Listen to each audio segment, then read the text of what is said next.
The home front in the Revolutionary War was very important to the success of the colonists. The colonies fought for independence from British rule because of a series of events that the colonists viewed as unfair, which led to unrest in the colonies. The home front during the war was the civilian population and their actions while the war was happening. The colony served as both a battleground and a home front during the war. The three major topics of discussion when talking about the home front of the American Revolutionary War are the economy, civilian and military relations, and civilian life. During the war, the colonial economy faced many challenges such as debt, extreme inflation, and termination of trade. The colonists tried to continue their lives and jobs, but there is no way they could avoid contact with the militaries of both sides during the war. Civilian life changed during the war. Women were forced to play a major role, and the rights of people were promoted.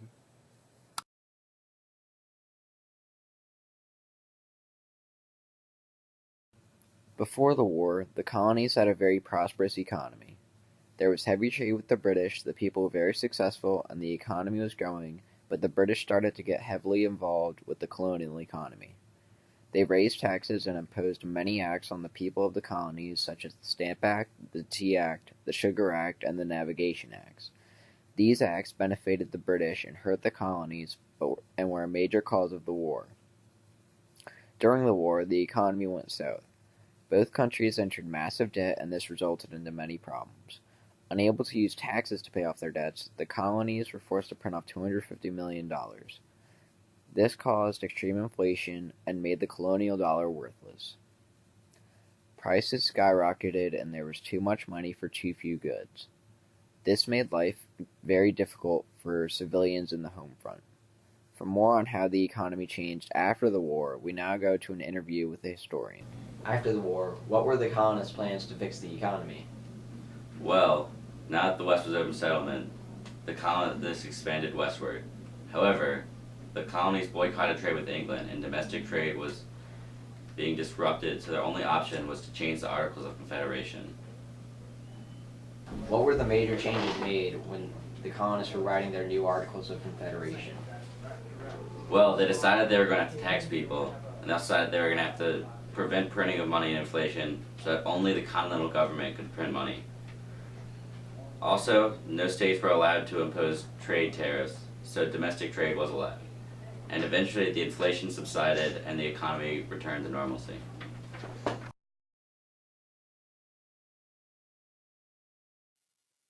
Like previously mentioned, it was almost impossible for colonists to stay out of the war. Many locals found themselves caught in the middle between the conflicts of the British and Continental armies. Some colonists even had direct conflict with the British Army and local militias of the area. Even people who tried to stay neutral were often brought into conflict with one or both sides of the war, like the Quakers, who were attacked by patriots because they continued to trade with the British. Even though Quakers are known for their anti-war ideology, in the Patriots' eyes they were considered helping the enemy and therefore were treated as the enemy. In occupied towns, many people were forced to aid the soldiers and military officials against their own will. Locals were forced to feed and house soldiers, and most were never repaid. Locals often had their houses looted and their goods stolen by soldiers. Livestock, weapons, crops, and other goods were all taken from the locals by the soldiers. Mostly soldiers acted on their own, but in desperate times some higher-ranking officials even ordered soldiers to confiscate goods from locals. Not many people were repaid by the Continental government for the confiscated goods, and they were almost never repaid by the British government. Many colonists fled or were forced to leave their houses and towns due to military occupation, while many Loyalist and Patriot supporters fled because of fear of occupation by the opposing army.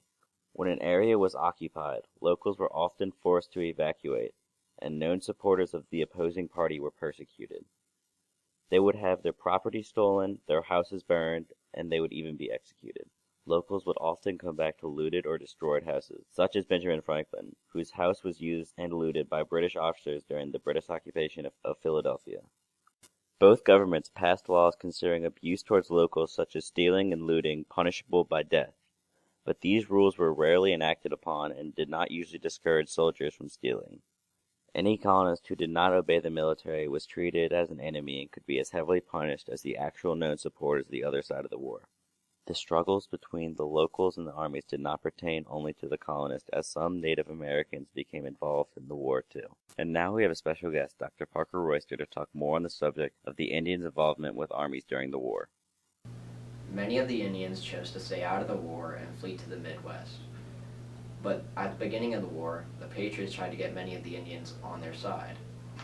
As the war went on, most of the Indians and Indian groups such as the Creeks and the Cherokees ended up siding with the British.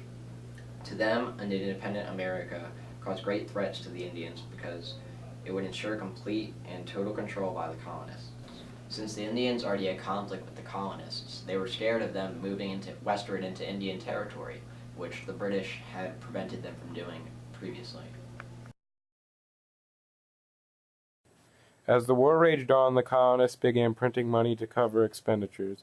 Civilians suffered from this because the prices for goods skyrocketed. Many colonists simply had to fight to survive as the money became worthless. On top of this, colonial and British soldiers displaced whole towns as they moved through the states. Families lost everything to lootings by their own country's soldiers. Women played a major role in keeping colonial life stable because they filled the roles of the men who had left to fight. Now let's go to an interview with a historian about the role of women during the American Revolution. Why were women so important in keeping life somewhat normal along the colonial home front in the Revolutionary War? Well, women filled in the roles that men usually occupy. What exactly were these roles? Women ran farms and businesses, jobs normally done by men. Women made uniforms for the colonists. Women even served as spies for George Washington's Continental Army. Where would the colonists be financially after the war without the help of women? Many of the men would have very little to return to without women keeping businesses running and farms fruitful. The young U.S. economy would have been in even worse financial shape without the much-needed help of women. The home front was obviously a very important factor in the war. The colonists' economy was in a terrible state during the war, and life at home was terrible. Women filled the hole left by men who went to war, and conflict was unavoidable between the civilians and the military. Without the work done in the home front, there would certainly be no freedom and nothing to go home to for many of the soldiers.